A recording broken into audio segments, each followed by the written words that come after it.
Prosthetic Legs by Ashley McCullough.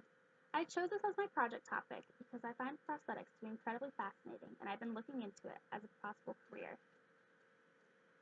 There are two main types of leg prosthetics. The first is below the knee, or transtibial.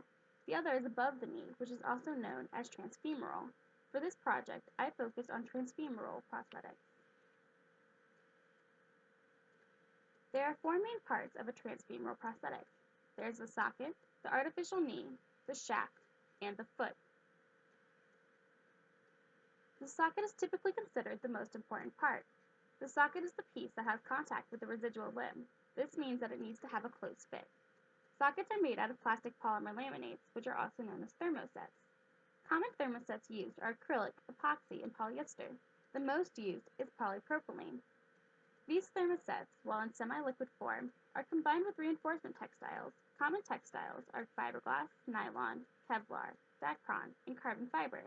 The thermosets bond the textiles together to create a strong socket. This bonding occurs around a mold of the residual limb. A mold is formed using either plaster, typically plaster of Paris, or through the use of CAD/CAM programs. This allows for close, precise measurements when forming the socket. A sheet of the thermoset is heated and vacuum formed around the mold. The socket can be reheated to make slight adjustments as necessary. Another way to adjust fit is the use of specialty socks. The next part is the shaft. This is also commonly referred to as the pylon.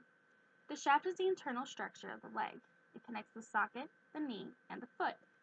It is important that the shaft be lightweight but strong. This leads to the use of metals like titanium, aluminum, or an alloy of the two. Another option that has become increasingly common is carbon fiber. The shaft is typically die-cast. This is when liquid metal is put into a steel die of the right shape and then cooled to form the leg. The type of foot used depends on the activity level of the wearer. If the wearer has a very low activity level, then it is common to use a solid angle cushion heel. This involves a rigid inner structure coated in a compressible foam. If the wearer has a higher activity level, then a different foot is needed.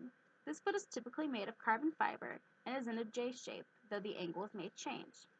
There are also special feet that have been designed for things like running, swimming, and climbing. The design of the foot is important because the foot needs to absorb shock and help adjust to uneven ground. Some feet are even capable of mimicking the ankle and the foot's rolling motion.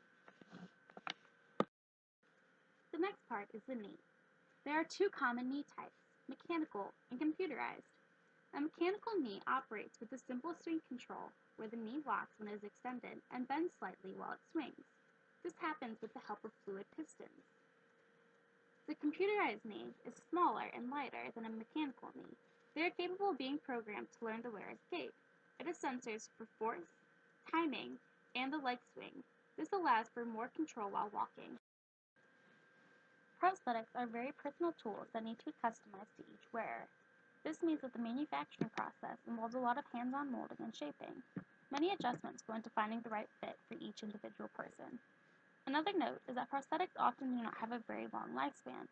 This is due not to the prosthetic itself, but the wearer. The size of the residual limb can change, resulting in the need for an updated prosthetic. At the least, the socket is typically changed every 2 years.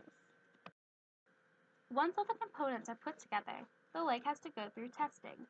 Although there are no official regulations, there are still industry standards set. This testing includes a static load test. This test consists of a load being applied over 30 seconds, then held for 20 seconds, then removed again over 30 seconds. There can be no visible deformation of the limb. They also test strength by applying weight until the leg breaks. This finds the max load. Another test is a cyclic load test.